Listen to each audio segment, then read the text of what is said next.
Hello दोस्तों, welcome to my channel world book. Video start करने से पहले मेरे चैनल को सब्सक्राइब करना ना भूलिएगा।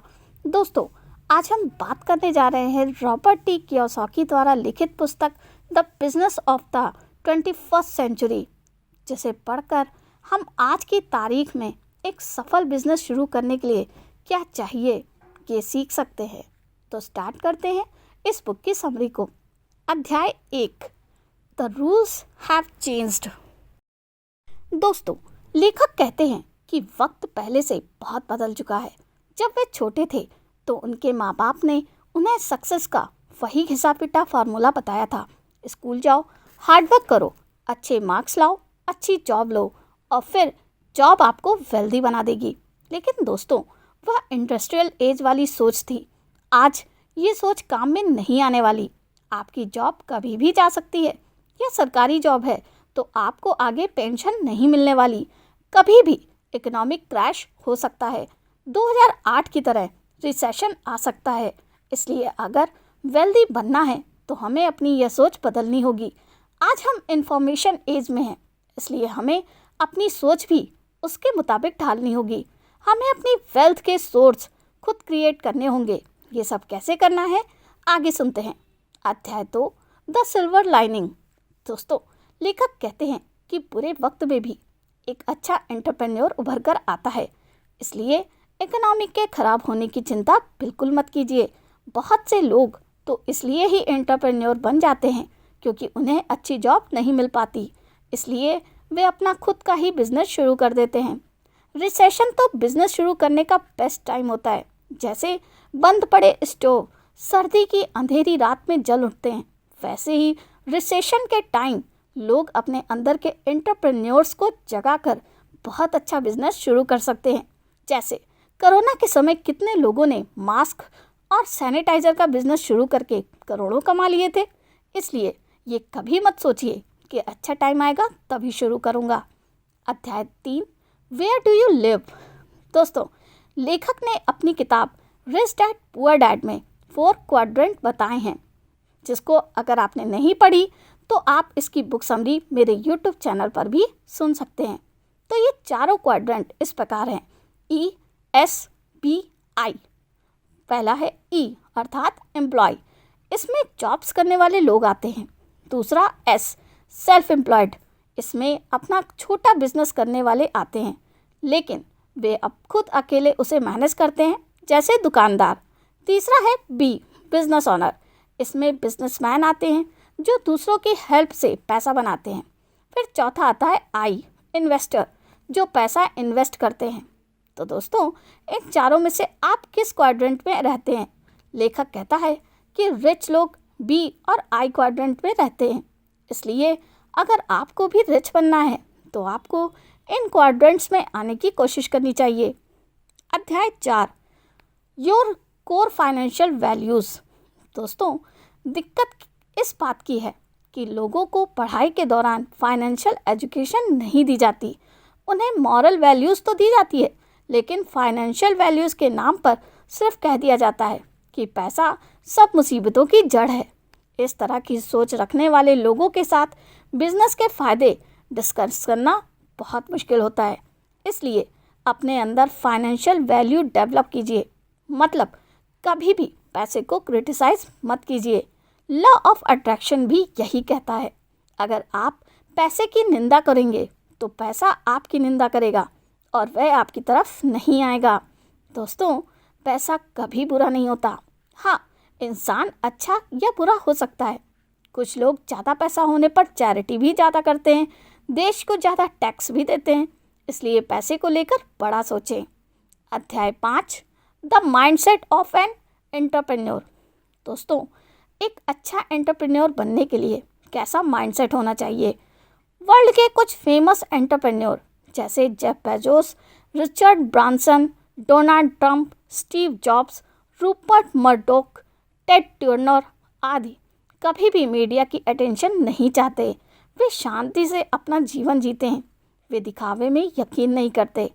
एंटरप्रेन्योर बनने के लिए किसी मैजिक की ज़रूरत नहीं होती, ना ही एजुकेशन की।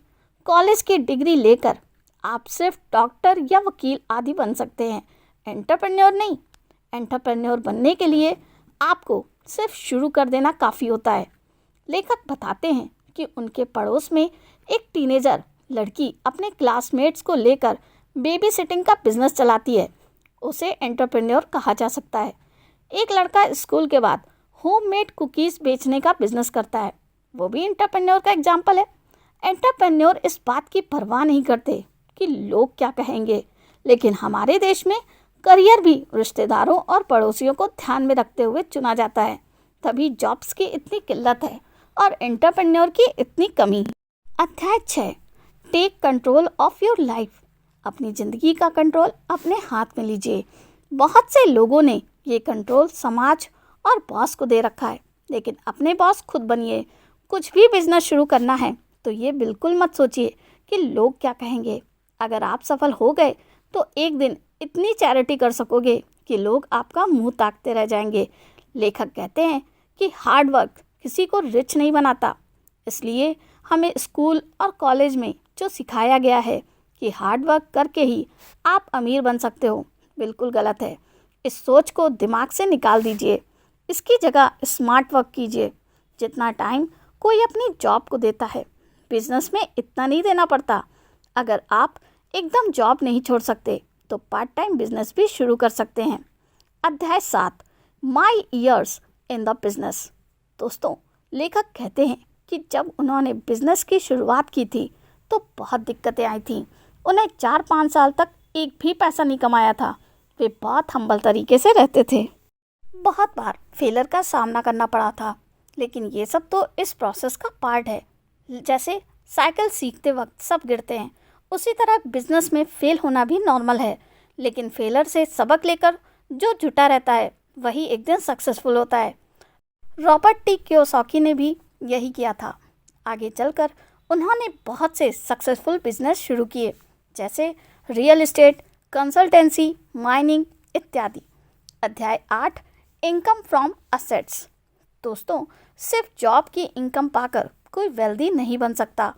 उसमें बहुत टाइम लग जाता है। साथ ही जॉब कभी आपको फ्री नहीं होने देती। आपको हर वक्त काम करना ही पड़ेगा। इसलिए जॉब के साथ साथ असेट्स भी क्रिएट करने की कोशिश करें। ऐसे असेट्स बनाएं जो अपने आप ही पैसा बनाते रहें। जैसे आप पैसे को एफडी या म्यूचुअल फंड्स में लगाते हों तो वह अपने आप ही इंटरेस्ट जनरेट करने लगता है। अगर आप लेखक हैं तो कोई किताब लिख सकते हैं जिसकी रॉयल्टी आप ज़िंदगी भर खा सकते हैं। आप कोई ब्लॉग शुरू कर सकते हैं, जब आप सोए होंगे तब भी वह आपके लिए पैसे बनाता रहेगा। तो इसी तरह अपने टैलेंट के आधार पर भी आप कोई एसेट क्रिएट कर सकते हो। अध्याय 9, डेवलप योर मेंटल एसेट्स। दोस्तों, इस अध्याय में लेखक ने 8 ऐसे एसेट्स बताए हैं जो आप अपने अंदर डेवलप कर सकते हो। इनसे आपकी पर्सनालिटी एक एंटरप्रेन्योर जैसी बन जाएगी। ये मेंटल एसेट्स फिर आपको फिजिकल और फाइनेंशियल एसेट्स क्रिएट करने में भी हेल्प करेंगे। तो आइए इन 8 एसेट्स के बारे में जानते हैं। Assets number 1, business education. सबसे पहले आपको बिजनेस या फाइनेंस की एजुकेशन लेनी पड़ेगी। ये सब हमें स्कूल और कॉलेज में नहीं सिखाया जाता, लेकिन थैंकफुली ऐसी किताबें मौजूद हैं जिन्हें पढ़कर हम फाइनेंस के बारे में खुद को एजुकेट कर सकते हैं। जैसे कुछ किताबें हैं, I will teach you to be rich. इसकी समरी भी मेरे यूट्यूब चैनल पर है। Asset number 2, personal development.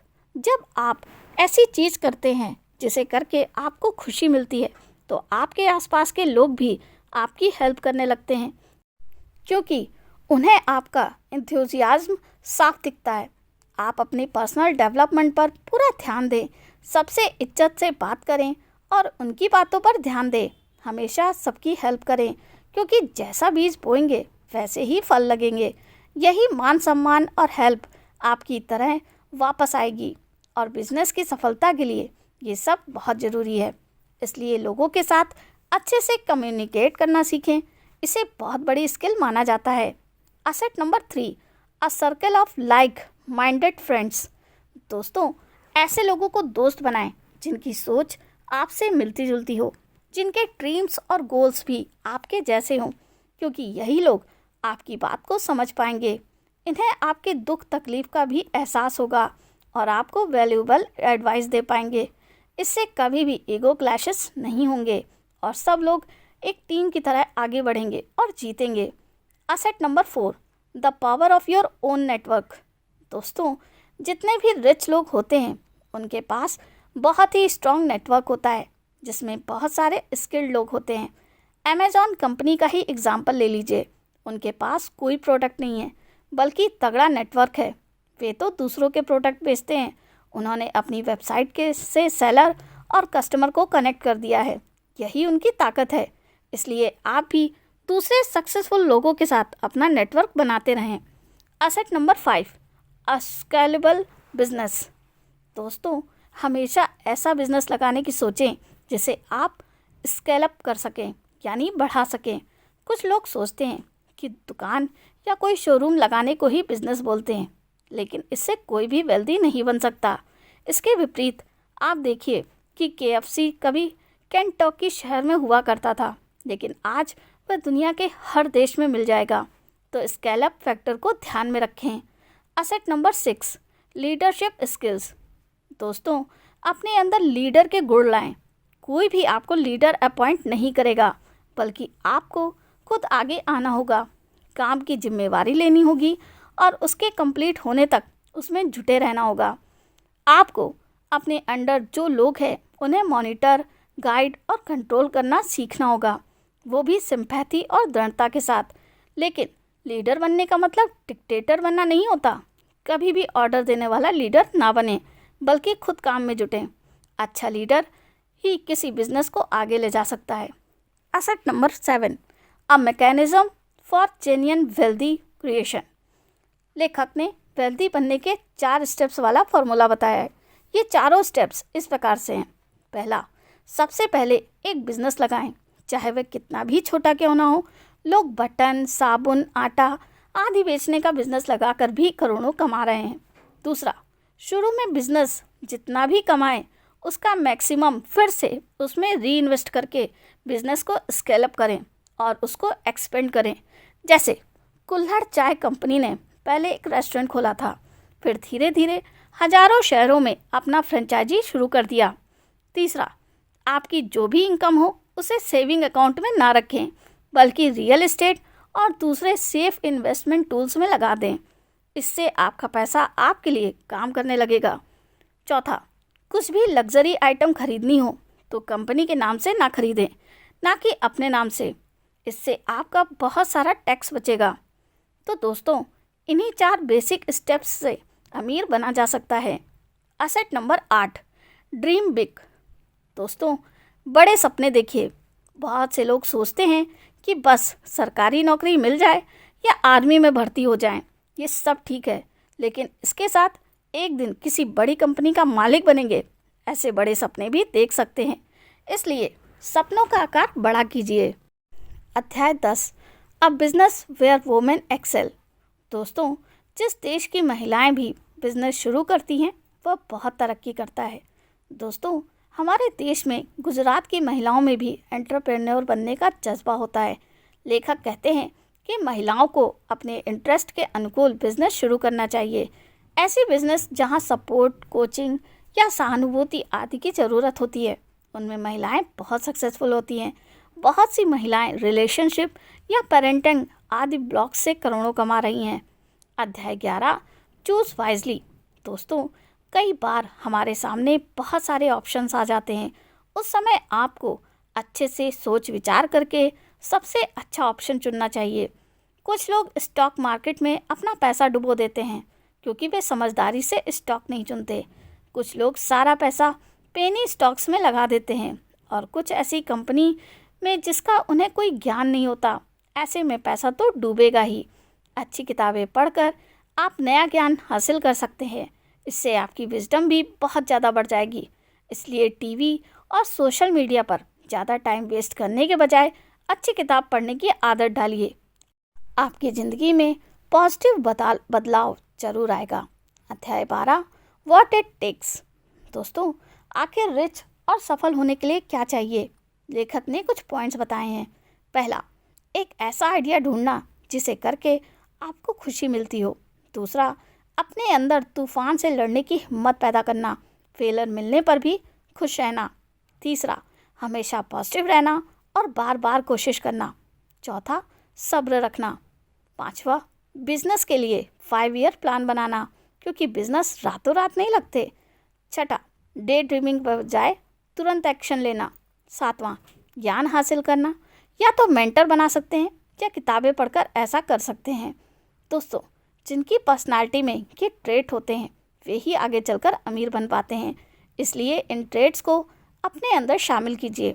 अध्याय 13, लिविंग द रिच लाइफ। दोस्तों, अगर आपसे पूछा जाए कि हमें कौन सी चीज़ रिच बनाती है तो आपका जवाब क्या होगा? बहुत से लोग बोलेंगे ऑफ कोर्स पैसा ही हमें रिच बनाता है, या फिर रियल एस्टेट। लेकिन दोनों ही जवाब सही नहीं है, क्योंकि पैसा कहीं भी जा सकता है, रियल एस्टेट की वैल्यू भी कम हो सकती है। तो आखिर हमें रिच क्या बनाता है? तो इसका जवाब है आपका फाइनेंशियल नॉलेज। अगर आपके पास ज्ञान होगा तो आप रिच बनेंगे। बहुत से रिक्शा खींचने वाले रिच क्यों नहीं बनते? क्योंकि उन्हें यही नहीं पता होता कि FD, PPF, स्टॉक्स क्या होता है। अगर उन्हें इस बात का नॉलेज हो जाए तो वे भी इन्वेस्ट करके धीरे धीरे कम से कम अपर मिडिल क्लास तो बन ही सकते हैं। इसलिए अगर आपको रिच लाइफ जीनी है तो ज्ञान हासिल कीजिए। अध्याय 14, द गोल्डन लेसन। दोस्तों, यहाँ लेखक ने एक अच्छी सी कहानी बताई है। छोटी सी चींटी भी अपनी ज़िंदगी जीती है, लेकिन वह काम भी करती है। हर दिन इधर से उधर भोजन जुटाकर अपने घर में संचित करती रहती है। फिर सर्दी या बरसात के मौसम में घर में रहकर ही मज़े से उसे खाकर टाइम व्यतीत करती है। इसके विपरीत एक ग्रासहोपर सिर्फ मस्ती करता रहता है, इधर उधर उड़कर टाइम वेस्ट करता है। वह तनिक भी भोजन इकट्ठा नहीं करता। इससे उसे बरसात में भी बाहर निकलकर भोजन ढूंढना पड़ता है। इससे उसे बुरे मौसम का कष्ट तो भोगना ही पड़ता है, ऊपर से बहुत बार खाना भी नहीं मिलता। तो दोस्तों, आप भी इस कहानी से सीख सकते हैं। थोड़ा ही कीजिए, लेकिन अपने फ्यूचर को सिक्योर करने के लिए कोई ना कोई एक्शन जरूर लें। चींटी की तरह इन्वेस्टमेंट संचित करते रहें, तभी आप एक खुशहाल और वेल्दी लाइफ जी पाएंगे। तो दोस्तों, मेरी ये बुक समरी यहीं पर समाप्त होती है।